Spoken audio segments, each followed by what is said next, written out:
अस्मत्गुरुसमारम्भां यतिशेखरमध्यमां लक्ष्मीवल्लभपर्यन्तां वन्दे गुरुपरम्पराम् ஆழ்வார்கள் வாழி அருளிச் செயல் வாழி தாழ்வாதுமில் குறவர்தாம் வாழி ஏழ்பாறுமுய்ய அவர்களுரைத்தவைகள்தாம் வாழி செய்யமறை தன்னுடனே சேர்ந்து அகலகில்லே நிறையமென் அலர்மேல் மங்கை உரைமார்பா நிகரில் புகழாய் உலகம் உன்னுடையா என்னையாழ்வானே நிகரிலமரர் முனிக்கணங்கள் விரும்பும் திருவேங்கடத்தானே புகழொன்னில்லா வடியேன் உன்னடிக்கீழ் அமர்ந்து புகுந்தேனே அகில புவன ஜன்மஸ்தேம பங்காதிலீலே வினத விவிதபூத உராதரக்ஷைகதீக்ஷே ஸ்ருதிசிரசி விதீப்தே பிரம்மணி ஸ்ரீனிவாசே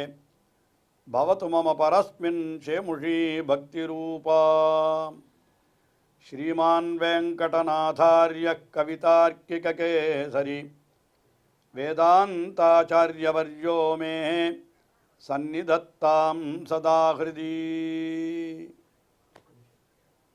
शरणागति என்கிற தத்துவத்தை பற்றி வேதாந்த தேசிகன் மிக விளக்கமாக அருளிச் செய்துள்ள நூல்தான் ஞாச விம்சதி என்கிற ஸ்தோத்திரம். அவர் மற்றும் பல ஸ்தோத்திரங்களிலேயும் சரணாகதி நெறியை பற்றின தத்துவங்களை எல்லாம் காட்டியிருக்கிறார்.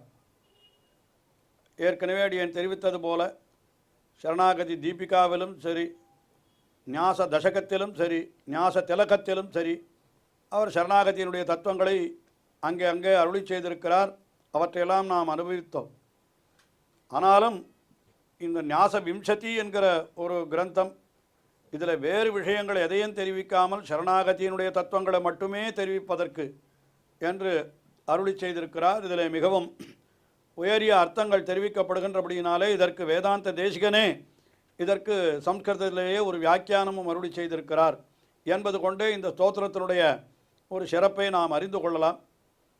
பல பல விஷயங்கள் இந்த ஸ்தோத்திரத்திலே மிக அழகாக காட்டப்படுகின்றன.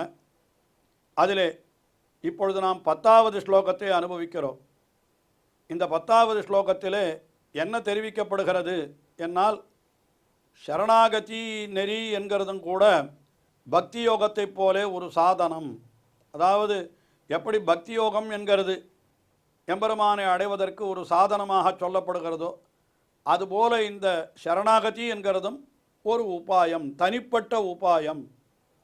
ஏனென்றால் இந்த சரணாகதி என்பதை பற்றி நாம் சற்று ஆராய்ந்து பார்த்தால் அது பக்தி யோகத்திற்கு அங்கமாக சொல்லப்பட்டிருக்கிறது. அதாவது பகவத்கீதையிலே 18வது அத்தியாயம் அதிலே 66வது ஸ்லோகம், அது சர்வதர்மான் பரித்யஜ்ய மாமேகம் சரணம் பிரஜ என்ற ஸ்லோகம். அது அந்த ஸ்லோகத்தில் என்ன தெரிவிக்கப்படுகிறதுனா, பகவான் தன்னிடத்திலே சரணாகதி பண்ணும்படி சொல்லுகிறான். ஆனால் அந்த இடத்துல அதை வியாக்கியானம் பண்ணுகிற பொழுது, கீதா பாஷ்யம் என்கிற கிரந்தத்திலே கூட ஸ்ரீ ராமானுஜர் வியாக்கியானம் பண்ணுகிற பொழுது பக்தி யோகத்திற்கு தடையாயிருக்கிற பாவங்களை போக்கிக் கொள்வதற்கு அந்த சரணாகதியை பண்ண வேணும் என்று அவன் சொல்லுவதாக வியாக்கியானம், பகவான் சொல்லுவதாக அங்கே அப்படித்தான் வியாக்கியானம் பண்ணி இருக்கிறார். அதாவது அர்ஜுனனை பார்த்து மன்மனாபவ மத்பக்தா மத்யாஜி மான் நமஸ்குரு என்று நீ பக்தி யோகத்தை செய்வாயாக என்று அர்ஜுனனை பார்த்து சொன்னார் கண்ணன். ஆனால் நம்மை பார்த்து பக்தி யோகத்தை செய் என்று சொல்லுகிறாரே, பக்தி யோகத்தை செய்யணுமானால் அதற்கு நிறைய வினை பயன்களெல்லாம் தடையாக இருக்குமே, அது எப்படி பக்தி யோகத்தை முழுமையாக செய்ய முடியும், நம்மால் முடியாதே என்று அர்ஜுனன் வருந்த பொழுது, நீ வருந்தாதே, நீ என்னை சரணம் பற்றினாயானால் உன்னுடைய பாபங்களெல்லாம் விலகிவிடும். நீ பாபங்களை விலகிவிட்டால் உடனே நீ பக்தி யோகத்தை நன்றாக எந்தவித தடையும் இல்லாமல் செய்யலாம் என்பதாகத்தான் அங்கே கண்ணன் சொல்வதாக வியாக்கியானம் அமைந்திருக்கிறது. ஆஹா, பக்தி யோகத்திற்கு தடையாயிருக்கிற பாபங்களை போக்குவதற்குத்தான் சரணாகதி அங்கே சொல்லப்பட்டிருக்கிறது. அப்போ சரணாகதி என்கிறது பக்தி யோகத்திற்கு அங்கமாகத்தான் கொள்ளப்படுகிறது என்று சொன்னால், இப்பொழுது அந்த சரணாகதி நேர மோட்சத்திற்கே உபாயம் என்று எப்படி சொல்லுவது? ஆனால் இப்போ கீதையில் அங்கே வியாக்கியானம் பண்ணுகிற பொழுதோ என்ன சொல்லுகிறாருனால், சரணாகதியை பண்ணி பக்தி யோகத்திற்கு தடையான பாபங்களை போக்கி அதற்கு பிறகு பக்தி யோகத்தை அனுஷ்டித்து அதன் மூலமாக மோட்சத்தை அடையணும்னு சொன்னான். அப்போ நேர பக்தி யோகத்தின் மூலமாக மோட்சம் அடைவது என்பது அங்கே கீதா பாஷ்ய வியாக்கியானத்திலே சொல்லப்படவில்லை. அப்படி இருக்கிற பொழுது அதை எப்படி தனி உபாயமாக சொல்லுவது என்று ஒரு சின்ன சந்தேகம் எழுகிறது. ஆனால் இந்த சந்தேகத்திற்கு என்ன பதில் என்கிறது இதில் காட்டுகிறார். சுருக்கமாகத்தான் அடியேன் தெரிவிக்கிறேன். இது ஆச்சாரியர்களிடத்தில் அடிபணிந்து தான் இந்த அர்த்த விசேஷங்களை இன்னும் விரிவாக கேட்டு எல்லோரும் அறிந்து கொள்ள வேண்டும், புரிந்து கொள்ள வேண்டும். என்ன சொல்லுகிறார் என்னால், சரணாகதி என்கிறது எல்லா பலனையும் தரக்கூடியது.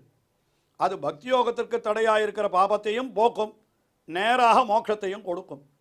அது யார் எதற்காக அதை செய்கிறார்கள் என்பதை பொறுத்தது. அதனால் அதற்கு அங்கமாயிருந்தும் காரியம் செய்யும், தானே அங்கியாயிருந்தும் காரியம் செய்யும் என்ன அதனுடைய பெருமை இருக்கிறது. பக்தி யோகம் எப்படியோ அதே போல இந்த சரணாகதியும் கூட மோட்சத்தை நேராக தரவல்லது என்கிற ஒரு விஷயத்தை இந்த 10வது ஸ்லோகத்திலே வேதாந்த தேசிகன் அருளி செய்கிறார். கூடியவரை அதை எளிமையாக நாம் விளக்குவதற்கு முயற்சி செய்வோம்.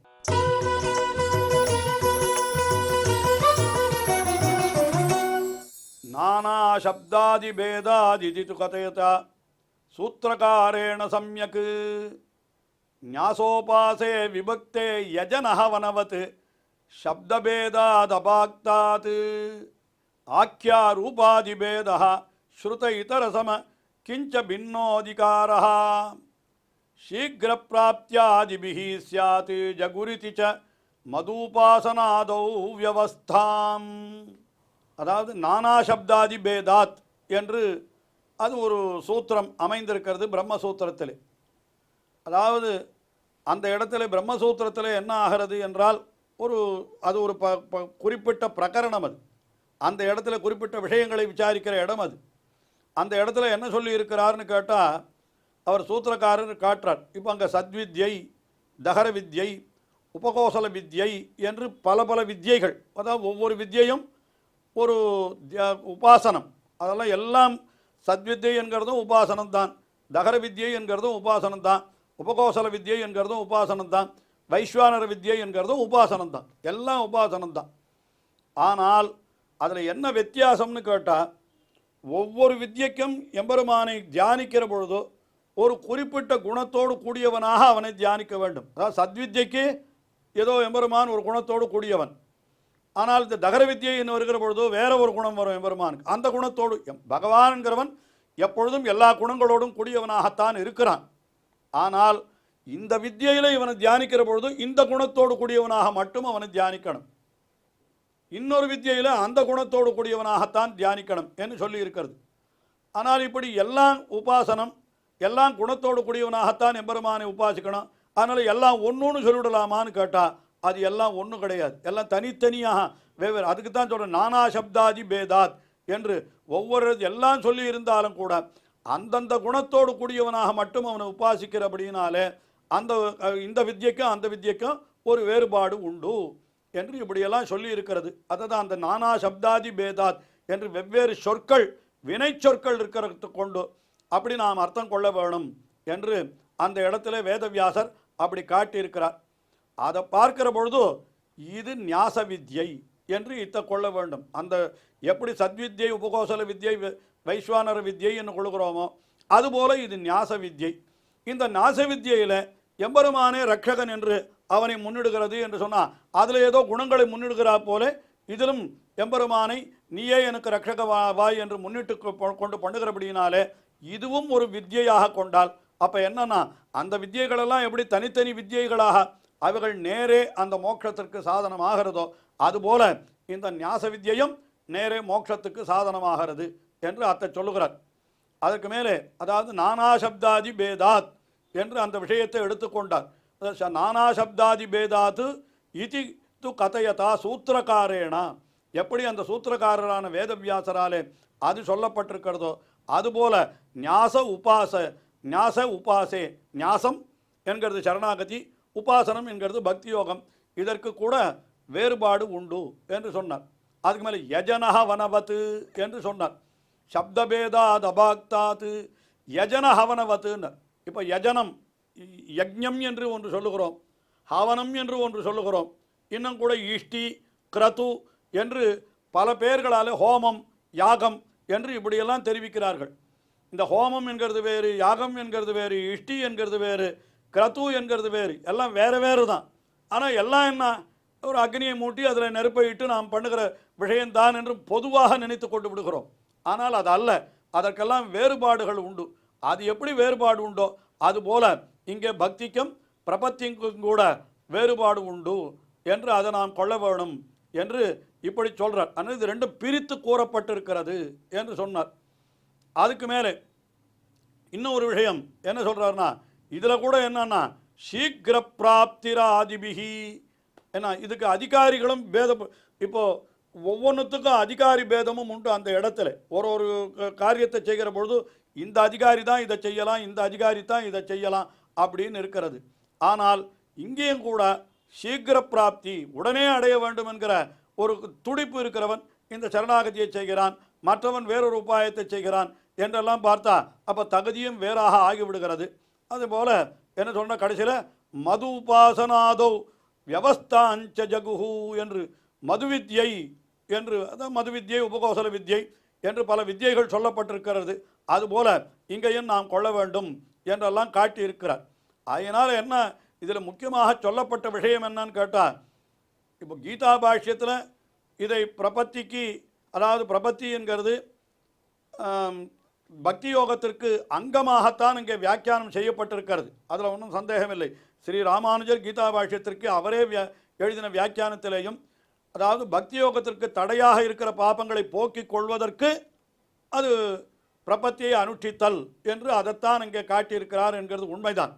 ஆனால் அதே எம்பெருமானார் ஸ்ரீ பாஷ்யக்காரர் அவர் என்ன பண்ணினார்னா, சரணாகதி கத்தியம் என்று ஒரு கத்தியத்திரயம் என்று 3 கத்தியங்களை அருளி செய்திருக்கிறார். அந்த கத்தியத்திரயத்தில் இதே பிரபத்தியை நேராக மோட்சத்திற்கு சாதனமாகவே அவர் காட்டியிருக்கிறார் என்று நாம் பார்க்கிற பொழுதோ அப்போ என்ன தெரிகிறது என்னால், இது இந்த பிரபத்தியானது நேராக மோட்சத்திற்கு சாதனமாகவும் உண்டு, அதே சமயத்தில் பக்தி யோகத்திற்கு அங்கமாகவும் உண்டு என்று சொன்னால், அப்போ நாம் எதை பின்பற்ற வேண்டும் என்று சொன்னால் நேர பிரபத்தியைத்தான் பின்பற்ற வேண்டும் என்று நாம் அப்படி கொண்டிருக்கிறோம். ஏன்னா இது எல்லாம் பக்தி யோகத்தை செய்வதற்கு ஒரு சிலருக்குத்தான் தகுதி உண்டு என்று வரையறையெல்லாம் இருக்கிறது. ஆனால் சரணாகதி என்கிறது அப்படி அல்லாமல் அது எப்படிப்பட்டதுன்னா, இப்போ உண்மையே சத்தியம் வதா என்று வேதம் சொல்லுகிறது. உண்மையே பேச வேண்டும், நான் ரிதம் வதே, பொய் சொல்லக்கூடாது என்று சொல்லுகிறது. இப்போ இந்த உண்மையே பேசுதல், பொய் சொல்லாதிருத்தல் என்கிற இந்த விஷயங்களெல்லாம் யாருக்குன்னு கேட்டால் எல்லா ஜீவாத்மாக்களுக்கும், அதாவது எல்லா மனிதர்களுக்கும் தான். அந்த சொல்லக்கூடிய சக்தி இருக்கக்கூடிய அத்தனை பேருக்கும் இது பொருந்துகிறது அல்லவா? இதில் எந்த உயர்ந்தவன் தாழ்ந்தவன், உள்ளமானவன் உசரமானவன், பணக்காரன் ஏழை என்று இந்த குலத்திலே பிறந்தவன் அந்த சமுதாயத்தில் பிறந்தவன் என்ற வேறுபாடு இல்லாமல் எல்லாருக்கும் இது பொதுவாக இருக்கிறா போல இந்த சரணாகதி நெறி என்கிறதும் எல்லாருக்கும் பொதுவானது. ஆயினாலே இந்த சரணாகதி நெறியை எம்பெருமானார் தாம் அனுஷ்டித்து காட்டி நம்மையும் பின்பற்ற சொன்னார். அதைத்தான் கீழே கூட நாம் பார்த்தோம். வேதாந்த தேசிகனே ஞாச திலகம் முதல கிரந்தத்திலே இப்படி எம்பெருமானார் நமக்கு இதையெல்லாம் பண்ணி வழிகாட்டி இருக்கிறார் என்றெல்லாம் சொன்னார். ஆகினாலே கத்தியத்திலே அவர் அதைத்தான் காட்டினார். ஆனால் அப்படி இருக்கிற பொழுது ஏன் அந்த சரணாகதியை சாட்சாத் மோக்ஷோபாயமாக கீதா பாஷ்யத்திலே அருளி செய்யவில்லை, கீதைக்கு விளக்கம் அருளி செய்கிற பொழுது ஏன் அருளி செய்யவில்லை என்று சிலர் கேட்பார்கள்.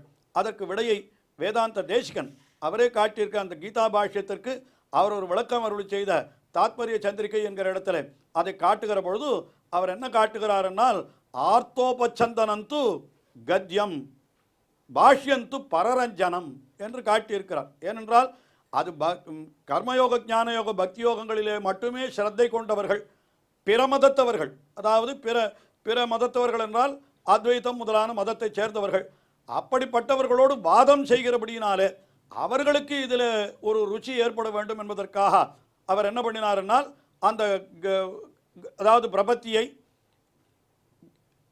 பக்தி யோகத்திற்கு சாதனமாக, பக்தி யோகத்திற்கு அங்கமாக தெரிவித்தார். ஆனால் தம்முடைய சிஷ்யர்கள் என்று வருகிற பொழுதோ நம்முடையவர்களும் இதுதான் உண்மை என்று நினைத்து அதிலேயே இறங்கிவிடக்கூடாது என்பதற்காகத்தான் என்ன பண்ணினார்னால், தாம் அனுஷ்டிக்கிற பொழுதோ அவர் பக்தி யோகத்தை அனுஷ்டிக்காமல் அவர் பிரபத்தி யோகத்தை அனுஷ்டித்து நமக்கு காட்டி மற்றவர்களையும் பின்பற்ற சொன்னார். அதனால் அது ஆர்த்தோபச்சந்தனம் என்னால் இப்படி துக்கப்பட்டு கொண்டு இந்த சம்சாரத்திலே துன்பம் ஏற்பட்டிருக்கிறதே என்று நினைத்து கொண்டிருக்கிற தம்முடைய அடியவர்கள் நம்ம இதிலிருந்து எப்பொழுது விடுபட போகிறோம் என்று இருப்பவர்களுக்கு அது கத்தியம் என்றும், பரரஞ்சனம் பாஷ்யம் பிறரை மகிழ்விப்பதற்காக, பிரமதத்தவர்களை மகிழ்விப்பதற்காக அப்படி சொன்னார் என்றும் இப்படியெல்லாம் விளக்கமாக அதை காட்டியிருக்கிறார்கள். மிக மிக உயர்ந்த அர்த்தம் இது. இதை அவரவர்கள் ஆச்சாரியரிடத்தில் அடிபணிந்து இன்னும் விளக்கமாக கேட்டால்தான் இது நன்றாக புரியும். நிச்சயம் அவரவர்கள் தங்கள் தங்கள் ஆச்சாரியரிடத்தில் அடிபணிந்து இதனுடைய அர்த்த விசேஷங்களை எல்லாம் இன்னும் விளக்கமாக தெரிந்து கொள்ள வேண்டும் என்று பிரார்த்தித்து இன்றைய தினம் உபன்யாசத்தை நிறைவு செய்கிறேன். தொடர்ந்து அனுபவிப்போம். ஸ்ரீயக்காந்தாய கல்யாண நிதையே நிதையேர்த்தினாம் ஸ்ரீவேங்கட நிவாசாய ஸ்ரீனிவாசாய மங்களம். ஸ்ரீமத் சுந்தர ஜாமாதிர் முனிமானசவாசினே சர்வலோக நிவாசாய ஸ்ரீனிவாசாய மங்களம்.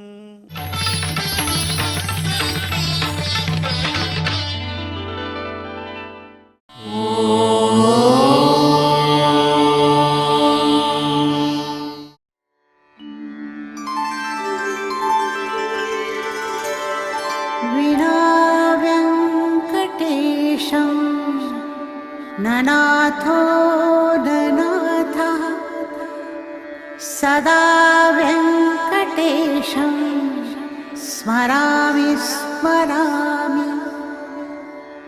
हरे वेङ्कटेश प्रसीद प्रसीद. प्रियं वेङ्कटेश प्रयच्छ प्रयच्छ.